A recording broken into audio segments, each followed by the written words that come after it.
The Metaphysical in Henri Bergson. Today I want to talk a bit about the role of metaphysics in Bergson's thought, and of course Bergson wrote a famous article in 1903 called An Introduction to Metaphysics, and I've done a number of videos on an introduction to metaphysics, and I'm not going to focus on an introduction to metaphysics today, but I'm going to talk about the metaphysical in Bergson more generally or as a whole, not specifically drawing on that work.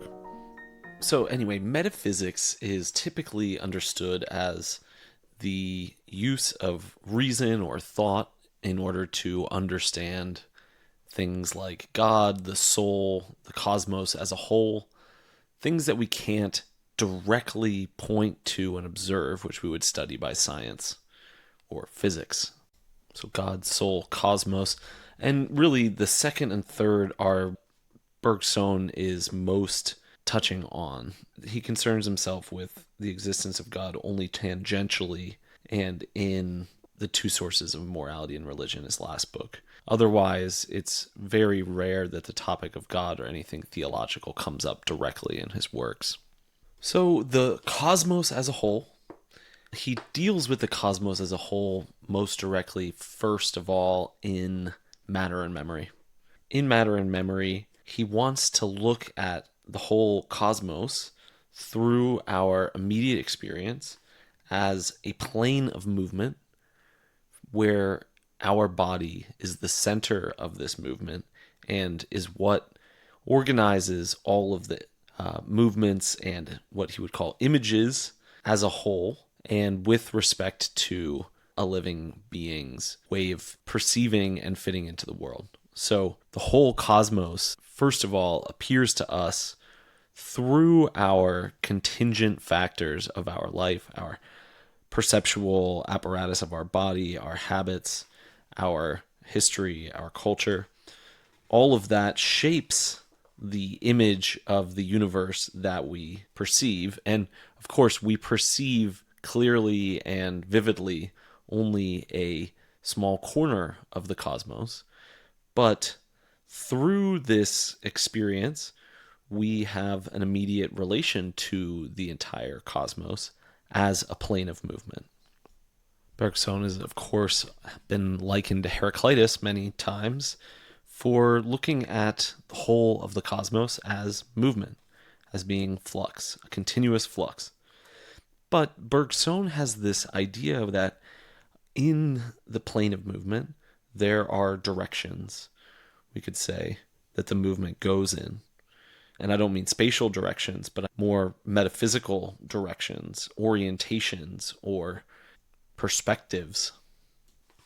The two directions are, for the whole universe, entropy on the one hand, and evolution, creative evolution on the other hand.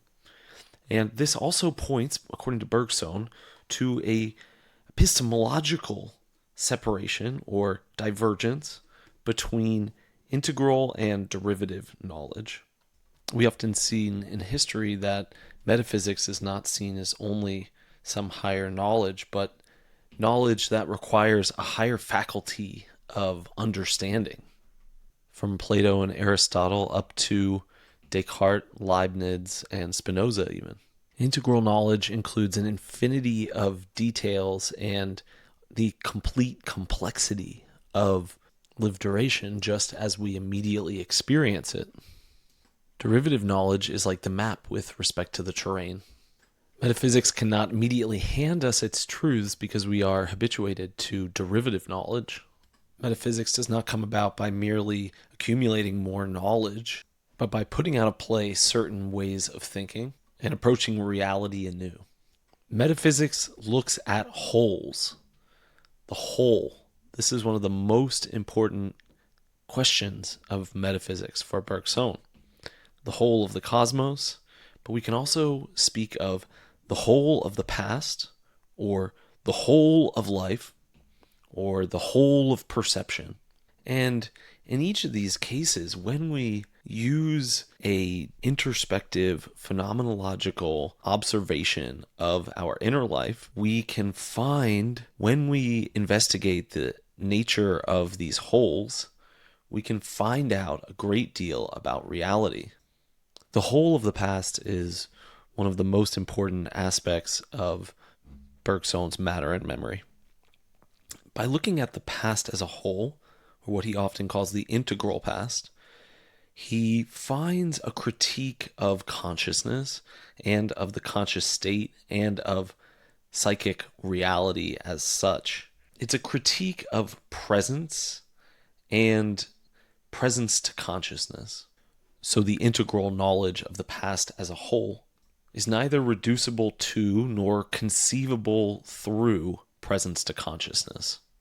The same thing applies to the whole of life, or the integral vision of life in its thrust, as he says in the introduction to Creative Evolution. Life is movement, growth, development, creation. It no doubt also involves divergent directions, like entropy. Life involves decay and disintegration. The whole of life, just like the whole past, is not only an infinite set, it is an infinite set that is organized in an infinity of different ways. Each moment of our psychic life touches the whole of the past, and it has a unique, singular way of relating to the past. Every conscious gathering of thoughts and images is a unique perspective formed on the past, bringing it together in a unique way. The way that we meaningfully bring forth a world, the way that we experience our being in the world, is mediated by habit, by our imitation, by our development over time of experiences and character and everything that we have accumulated through the duration of our life.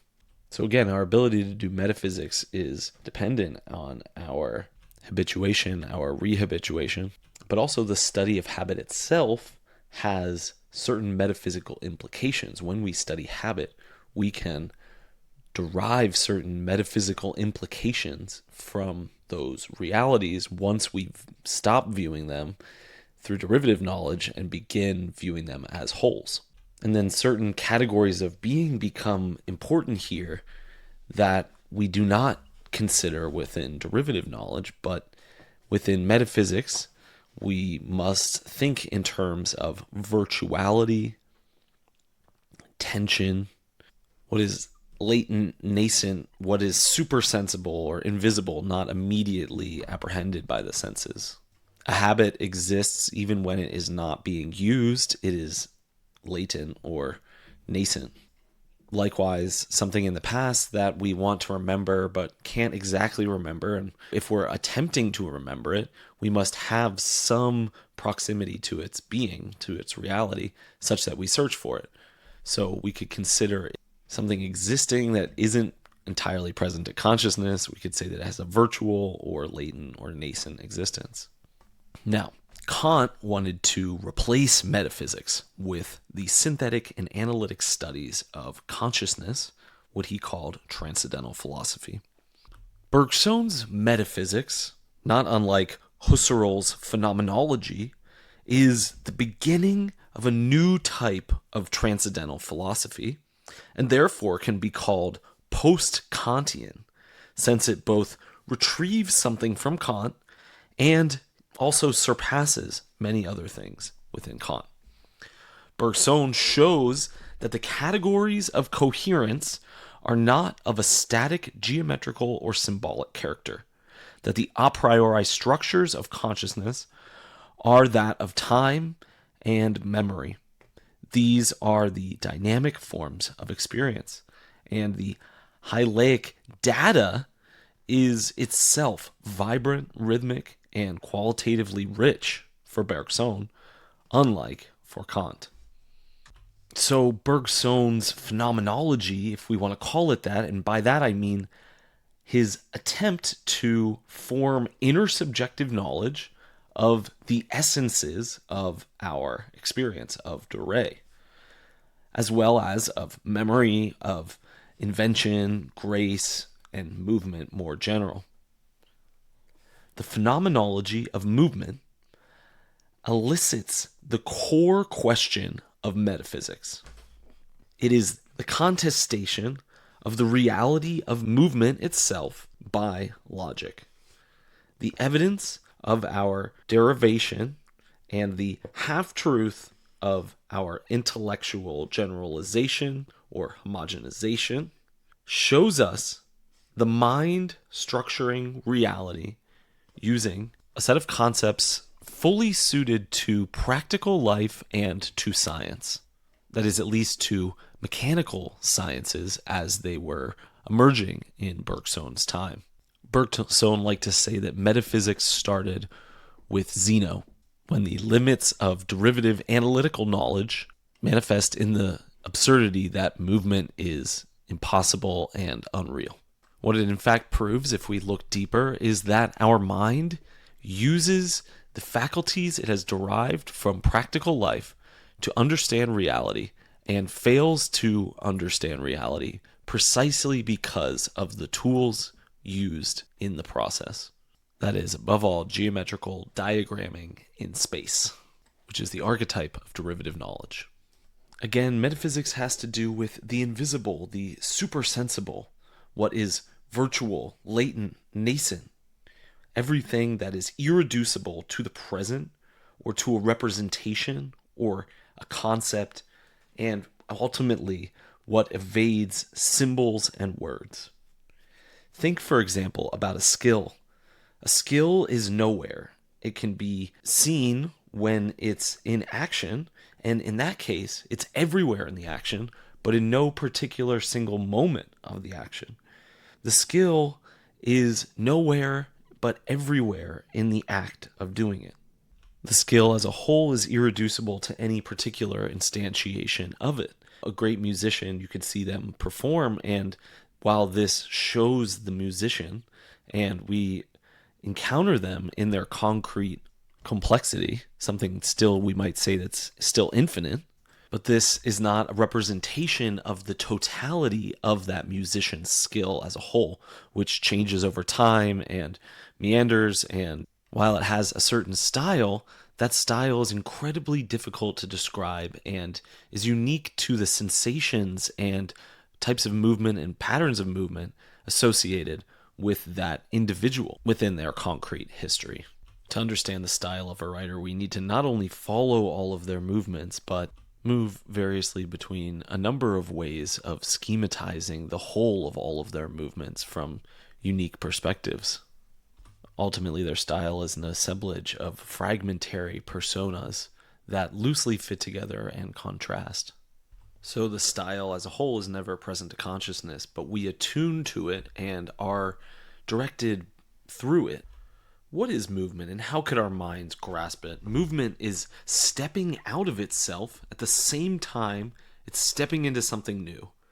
It always has this double sense of departing and arriving.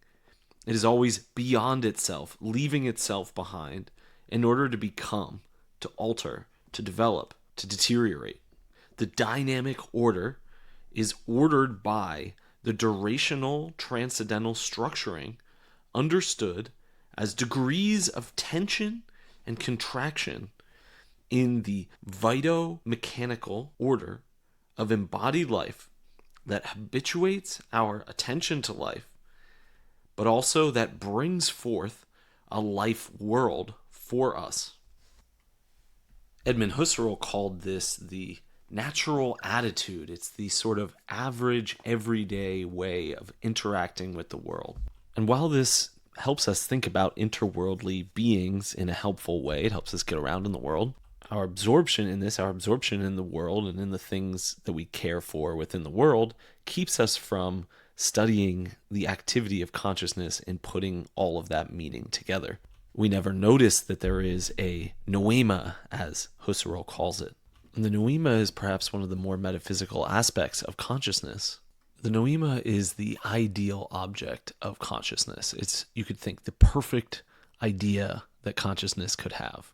And instead of this idea being present to consciousness or having a representation or representational content to it, it is known implicitly as a sort of assumption that brings forth the world, which by having this idea, we strive for a world to be brought forth. Merleau-Ponty showed precisely how this worked within the lived body, that sensory motor habits must be formed in order for us to perceive and make sense of the world.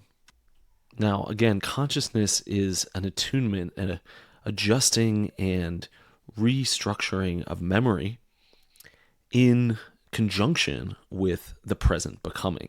It's not just a gathering and merging of images, a sort of reproductive imagination, as they would classically be called, nor is it merely the sum of semantic and syntactical information formed linguistically. No, when we are attuned in a certain way, with a certain unique way of contracting our memories, we create a unique, infinite, integral unity of that multiplicity. And we could call this a monad, and I think that Bergson has Leibniz in mind throughout Matter and Memory and throughout his early career. Leibniz helps us a lot here when we think about this idea of taking a pencil and randomly marking dots on a piece of paper. So we take this piece of paper with, let's say, 100 randomly poked dots on it, and we can come up with a function of a line that the paper touches, every single one of them. And we can think of individual people, monads, in that sense, as having an infinite number of unique concrete details. And again, we can think of these as the dots. They are implicitly enfolded in our monadic being, and they can be arranged in an infinite number of ways, these shining points, as Bergson calls them. Each way of rearranging it is something unique and connects it in a certain way and unlocks certain functions, we could say. Each plane of organization of our entire past relates the multiplicity not only with memories, but also with our habits, our skills, our passions, as well as our traumas, our injury, our vices, and our illness. Every degree of tension of vital energy is a unique, sui generis leap, as is seen in evolution. And philosophy calls us to invent not only new rearrangements of the material world, but also of new attunements, new noema, new directions of movement, new ways of interpreting, new ways of being in the world, new ways of bringing forth the world. This is called a modulation, according to Merleau-Ponty. It is a shift in our reference frame. It's a shift in the way that we make sense of a scene.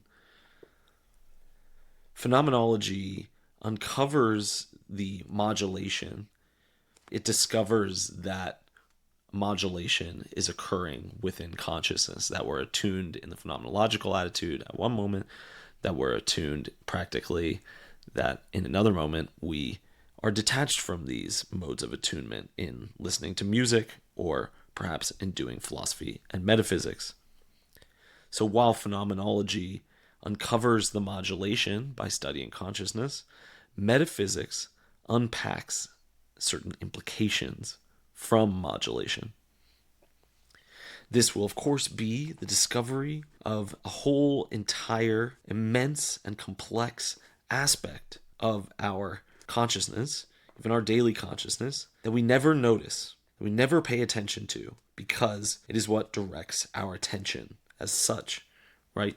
We modulate our attention to something, and we're paying attention to that thing. We're not paying attention to the fact that we started paying attention to it. So philosophers must be inventors, and invention creates something new, a new way of organizing things, but more importantly, it creates a new plane of consciousness, a new way of contracting experience as a whole. Every repetition of anything within our experience, within our life, involves something new and unique. The infinite here is closely related to irreversibility, the fact that every moment of time is in an irreversible series with every other moment means that there are an infinite number of unique moments in time, irreplaceable by any other moment. This multiplicity is unlike any other multiplicity, is unlike number itself. Mathematical number is a quantity of indiscriminate units put together in a set without any concern for the sameness or difference between what is counted within the set.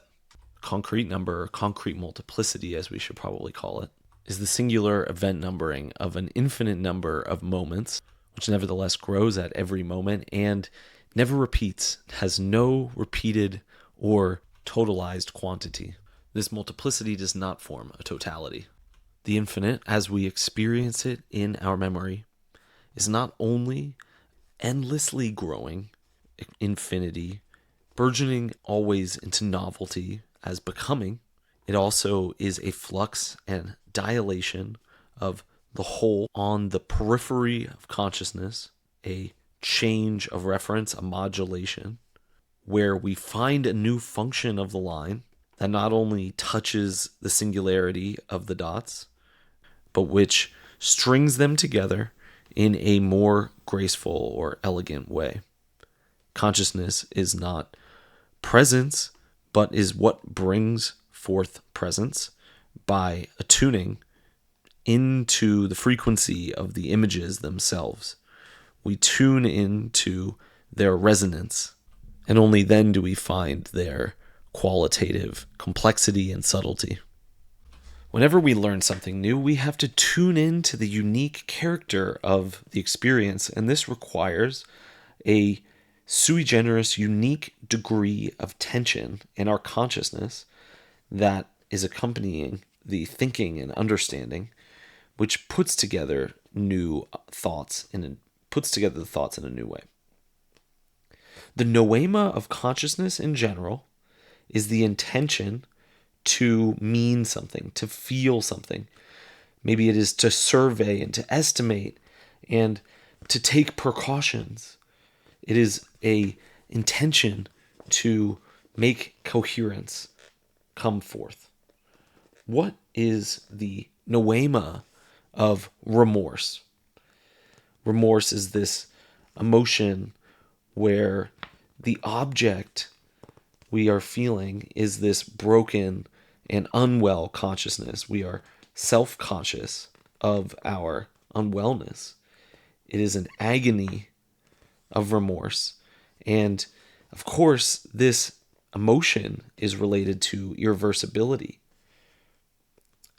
The offense or something done is irreversible.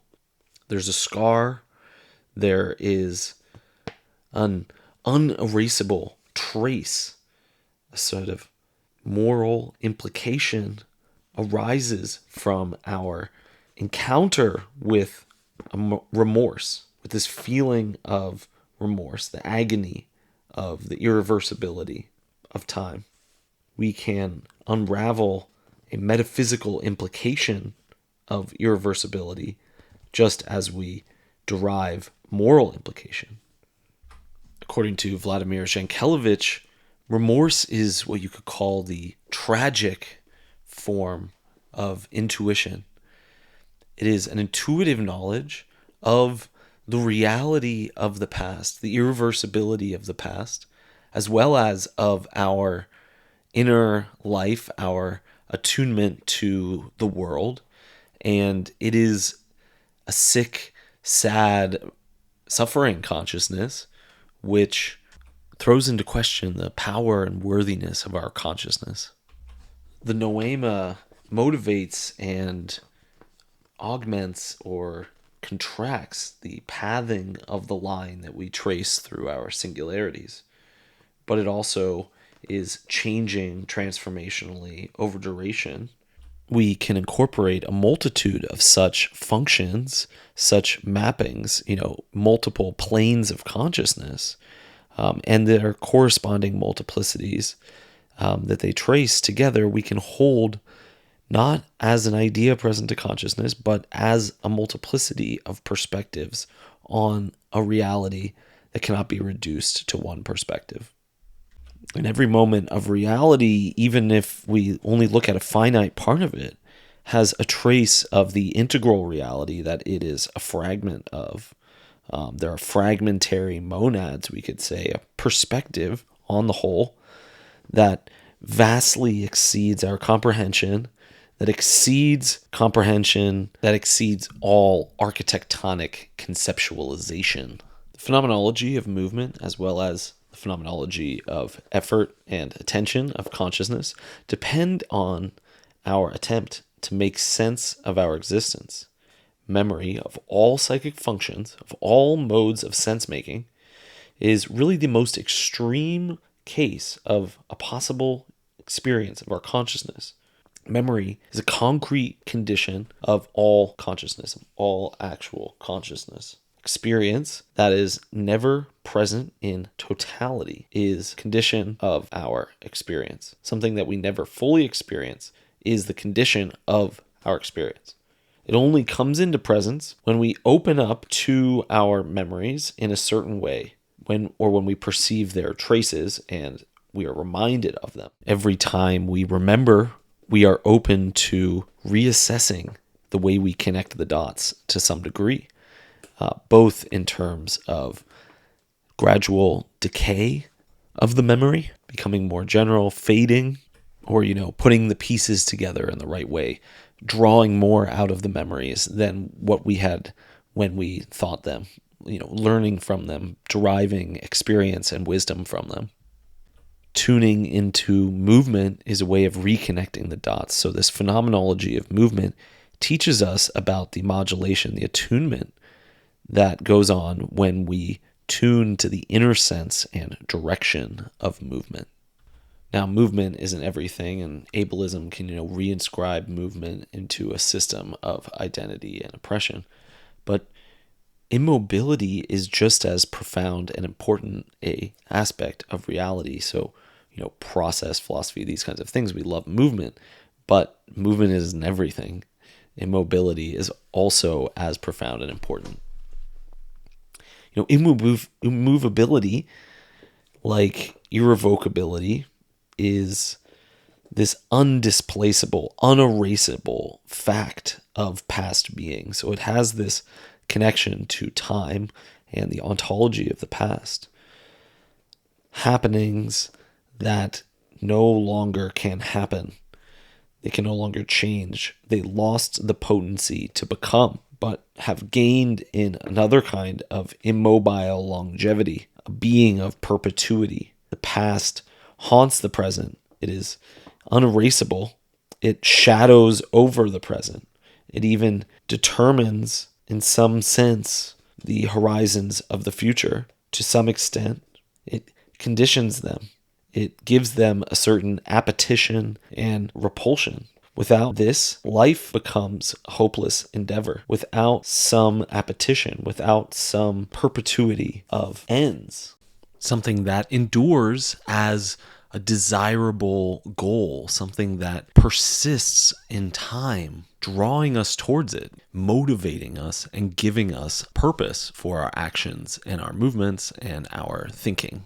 If life is to remain bearable, one must maintain a certain balance between suffering, grief, disintegration, and the growth, healing, the hierarchy of needs that lead to higher vocations. What is the philosopher's vocation? What is the calling to which metaphysics is the answer?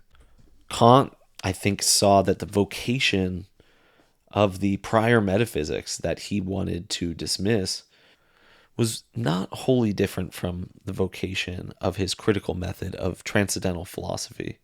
That really the vocation of metaphysics, of classical metaphysics, even though it needed to be completely revised, it was the same sort of vocation being answered. The human spirit is called to do metaphysics, is called to philosophy. But how do we answer that call? How do we approach that? Well, Kant says we first have to know epistemology. We have to know the structure of our mind. We have to know the structure of how we think and understand things. The problem of all metaphysics is that it misuses the tools that our mind has at its disposal. So Kant thinks that there was an urge which led to naive metaphysics, and it was to find its true satisfaction in transcendental categories and the ideals of consciousness that it gives to itself in understanding itself in transcendental philosophy. Their objectivity, which is of course the prize of Kant's critique to be won, is handed down from a priori, an atemporal consciousness that exists prior to and outside of time, and to which all thinking conforms. The metaphysical vocation is the concern for not only existence as a whole, but for the act of concern itself as an experience and as a being who is called to attend to these implicit patterns, these hidden harmonies, these super sensible realities of experience. We are an ensemble of mental processes, images, thoughts, directing their way through life with a limited understanding of all that makes life possible. And we draw more out of less by habituation and through our creativity and intelligence. Imitation in early life gives way to an array of micro judgments that accumulate in our understanding of the world. Our unique aspirations and values guide the string of contingencies that leads to the successes and failures of our life. It is what ultimately makes the line connecting the infinity of points trace the exact path that it traces. Bergsonian metaphysics remains embedded in concrete life, in history, in the contingent facts of our world. But from them, it unpacks a set of intuitions, of insights, of transformational ideas, things that once we've thought them, we irreversibly change the way that we think and understand. The way that we think about our place in the cosmos, the way that we approach that question is embedded within these experimental, we could say transcendental empiricism, or we could say transcendental phenomenology, or these phenomenological investigations, whatever we want to call it. And I'm not saying these are identical, but they're a shared vocation. This will lead us to a certain understanding of some classical metaphysical questions like the reality of the soul, its existence after death, and our place in the cosmos, our relation to creation and evolution and emergence.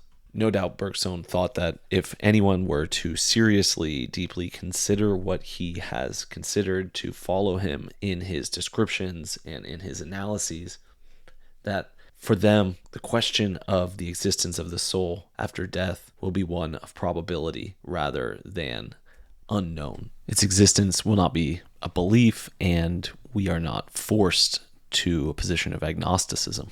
One will find that the psychic state far exceeds presence to consciousness, and as far as we know, the brain is needed only for the experience of presence to consciousness. And just as the past exists independently of the present isn't what makes the past be what the past was.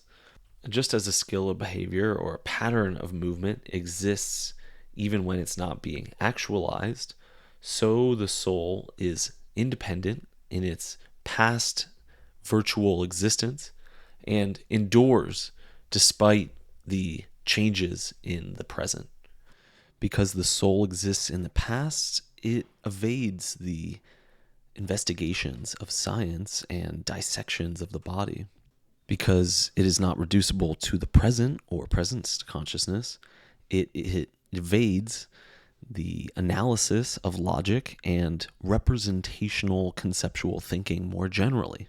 It is always incumbent, Bergson says, on the philosophers of freedom and of consciousness to provide an explanation where the opponents have no need to provide arguments, because the tools by which they seek to answer these questions hand us over agnosticism at best and rejection and reductionism in the most cases. Bergson's metaphysical psychology draws evidence from every possible area of our experience. For example, in the life of dreams, we are in this more detached state. Our concerns of life are distant, more distant from us. Our consciousness begins to dilate sporadically, in response to its own imaginations and narratings and creating of dreams.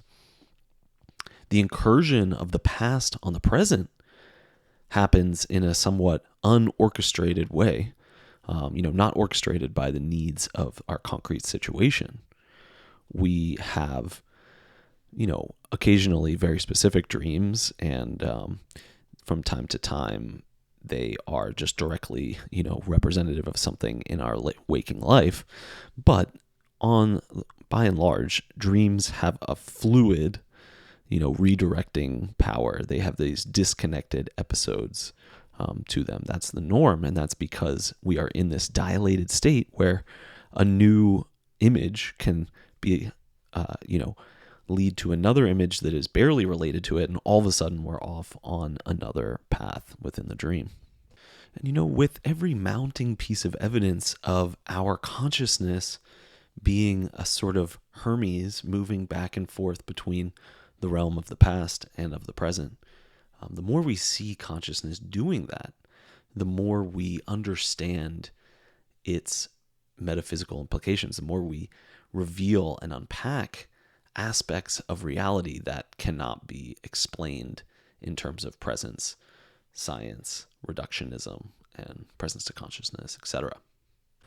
Nowadays, people talk a lot about attachment. What are the metaphysical implications of attachment? That's the question that I've come back to again and again in this, and that Bergson insisted on throughout his philosophical career. And, in a way goes back to Plato, Aristotle, and especially Bergson's reading of them. We find that consciousness is involved in our understanding of reality, and with it, life as a whole. So our attachment and our patterns of attachment, what does that indicate to us? Well, it indicates that there's another aspect of reality irreducible to the present, tendencies, habits, and all of that, and that it roots our understanding of consciousness within life. But what happens in life and in the life of the metaphysician is that the mind draws more from itself than it contains. And with these phenomena of attachment and of dreams and all of this evidence from phenomenology, we draw more out of them. We draw out metaphysical implications, and we draw even out of these metaphysical implications a way of transforming our being. It changes our way of being. That's the implication of the metaphysical implications, our way of thinking, and above all, we reorient our vocation. We find a new vocation. We follow a new calling. We modify the vocation that was in Kant, or that was prior to Kant, or that goes back to our ancient prehistoric ancestors. The power of thought to either distort or reveal reality, this pluripotentiality of thought, coming to see that reality is understood through our thinking, and that the source and meaning of all thought and thinking is where we find our philosophical vocation. It is by encountering our power of thinking, our ability to distort or reveal reality, that we find a calling to do philosophy. By learning, firsthand of our natural powers, we learn what we can do. And from that, we find our calling, and we find a calling that we can answer because we see within ourselves this potential. Our natural power is as much an ability as it is an impediment to philosophy. The mind is led by its natural powers to false metaphysical problems. This is Kant's idea. We even find this in Aristotle and transformed by Bergson. Only by an inner transformation arising from the study of the mind by the mind can it do what the mind does. It draws more out of itself than it contains. It reinvents itself. It creates a new power within itself. It transforms and evolves itself. So the metaphysical for Bergson, above all, is this power to create. And, he says famously that time is creation or it's nothing. And so we can see this kind of like circular structure of reference. I'm not saying it's logically circular, but it's at least referentially circular, that the mind, creation, time, duration, all of these things loop together and are the central kernel of the metaphysical. And by studying them, we transform ourselves, we unpack from them certain implications, they reorient the way that we think.